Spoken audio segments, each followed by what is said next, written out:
Assalamualaikum warahmatullahi wabarakatuh, Sobat Winners. Ya, video kali ini tuh aku nggak sedang menanggepin komentar seseorang, tetapi karena banyak banget ya di akun saya yang pada ketakutan di awal-awal galbay. Takutnya itu lebih kepada malu, takut disebar data, takut teman-temannya tahu, takut orang kantornya tahu, takut keluarganya tahu. Dari rasa takut itulah yang kemudian memaksa beliau-beliau semuanya untuk nyari akal gimana supaya nutupin nih utang, supaya dia nggak neror ke kontakku, ke kantor, ke keluarga, yang pada akhirnya salah jalan. Ada yang ngambil lagi di pinjol baru, ada juga yang malah lebih parah lagi, kejerumusnya. Karena apa? Dia pakai jasa joki. Ya, jasa joki itu sebetulnya sama aja dengan ngutang baru, cuma bedanya kalau dijokiin sama mereka, hasil utangan itu dibagi 2 sama mereka. Yang mereka itu mintanya nggak dikit loh, 40%. Ya, semua berawal dari apa? Dari itu tadi, mempertahankan harga diri, rasa malu, ego, nama baik, segala macam. Ya. Sementara dipermalukan itu paling mentoknya cuma di 3-4 bulan aja kalau untuk legal. Kalau ilegal 1 bulan udah mentok. Teman-teman saking banyaknya yang masih memikirkan hal ini, jadi saya merasa perlu banget ya untuk speak up. Teman-teman kenapa sih harus malu ya?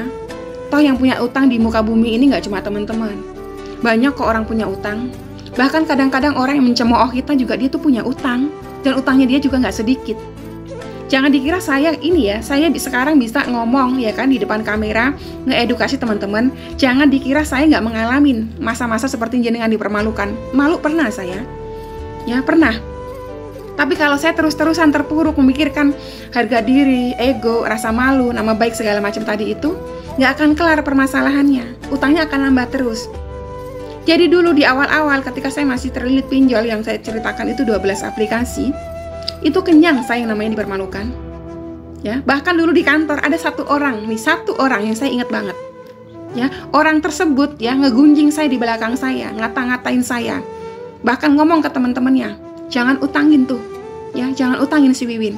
Dia banyak utangnya, dia utangnya di mana-mana, pinjolnya di mana-mana, jangan utangin tuh, ya.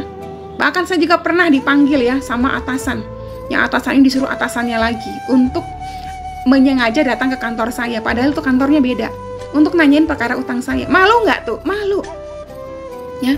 Kalau mau bicara malu nggak tuh? Malunya luar biasa, ya. Tapi alih-alih malu terus kemudian terpuruk. Oh tidak, saya nggak mau terpuruk. Saya tidak mau didikte oleh manusia lain. Saya nggak mau didikte oleh omongan negatif orang. Maka saya buktikan saya bangkit.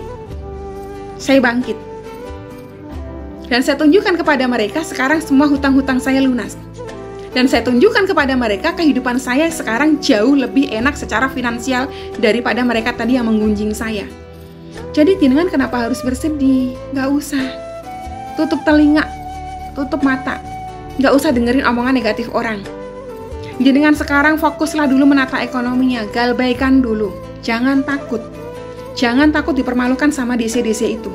Nggak perlu takut, ada masanya kok. Dipermalukan itu cuma sementara kok. Ntar orang-orang juga pada lupa. Kalau jenengan terpuruk terus, jenengan justru mengambil lagi utangan baru, ya kan? Malah yang ada utang jenengan nggak kelar-kelar. Saya tuh punya temen ya, yang sampai dia itu punya 100 lebih aplikasi. Karena apa? Berawal dari seperti itu tadi. 1 nggak sadar ngambil 2, 2 nggak sadar ngambil 3, sampai akhirnya 100 aplikasi baru tersadar. Sampai dia bilang, kenapa aku nggak galbe aja dari dulu ya? Ya, sampai nunggu 100 aplikasi. Nah jenengan sekarang yang masih di angka 10 aplikasi ke bawah, atau katakanlah oke lah 20, stoplah di 20, jangan tambahin lagi. Ya, jangan hanya karena tadi rasa malu, harga diri, terus jangan memaksakan diri untuk ngutang baru. Nggak kelar-kelar. Malah jadi bahan tertawaannya mereka. Udah, nggak usah pikirin masalah dipermalukan.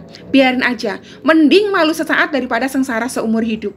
Nggak apa-apa. Saya sekarang bisa bicara begini di hadapan jenengan. Juga berawal dari masa seperti jenengan. Saya pernah di titik nadir, saya pernah dipermalukan orang, saya pernah digunjing, saya pernah digibahin. Jangankan saya dulu punya utang, sekarang aja saya nggak punya utang, mereka masih menggibahi saya dan saya tahu itu. Hari-hari saya digibahin, nggak masalah. Kenapa?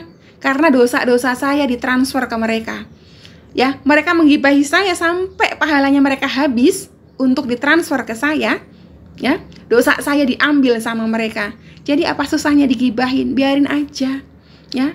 Toh orang kalau memang, mohon maaf ya, kalau memang hatinya busuk, jangankan kita punya utang, kita nggak punya utang aja itu masih digibahin terus sama dia. Jadi nggak usah dipikirin.